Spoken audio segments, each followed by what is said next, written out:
On April 25th, 2006, I became a proud member of the most elite club known to mankind.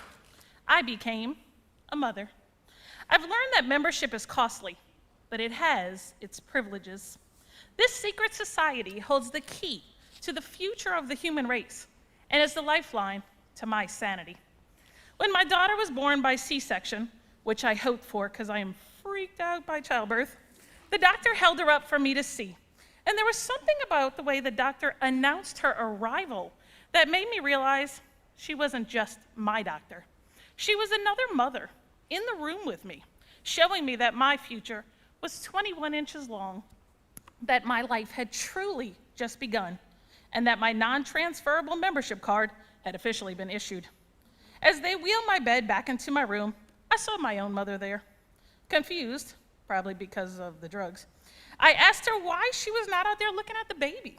She told me that she needed to make sure her baby was okay first. That's when I realized that she wasn't just a grandmother, but a mother and a senior member of the club I had just been initiated into. After that, she held her new beautiful grandbaby.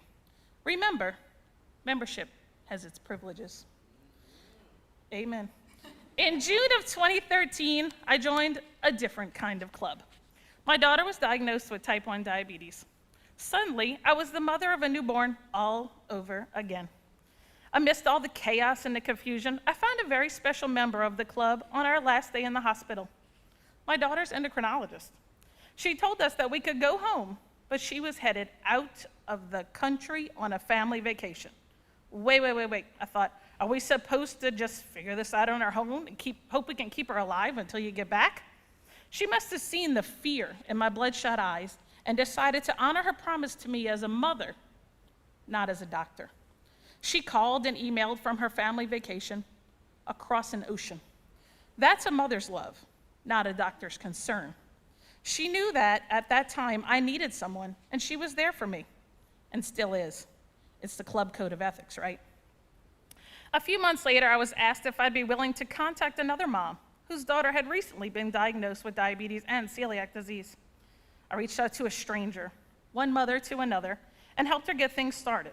I didn't know who she was, what she was like, where she was from, but I knew we were both moms, floating in a sea of confusion, barely keeping our heads above water. We met, we talked about our struggles.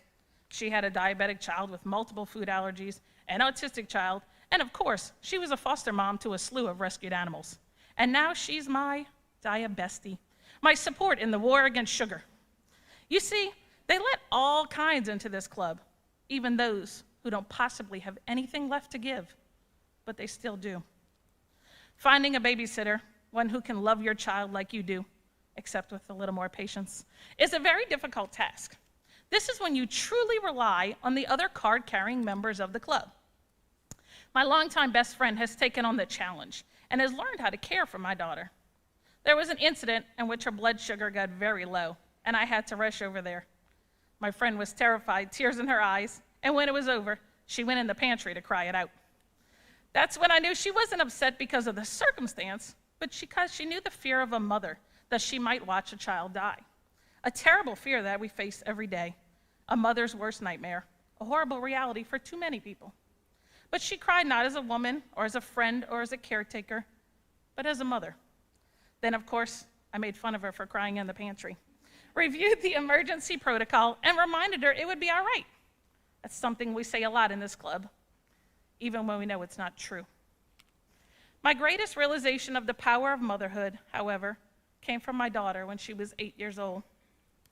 It was a particularly bad night, and I was waking her for the third time to feed and/or inject her. And she rolled over and said she was tired and she wanted to sleep. And I told her, I am too, in an angry and agitated tone. She rubbed my arm and in her sleepy voice said, "It's okay, Mama. You're doing the best that you can." In that moment, I saw that she truly knew a mother's love and that she was made to be the next generation of this society of women. The motto of motherhood, of our club, should be solidarity and insanity. Because together, we're stronger. So as a proud member of this elite club, thank you for letting me be part of something so amazing. And I'm sorry, but I can't pay the dues this month. These kids are so expensive.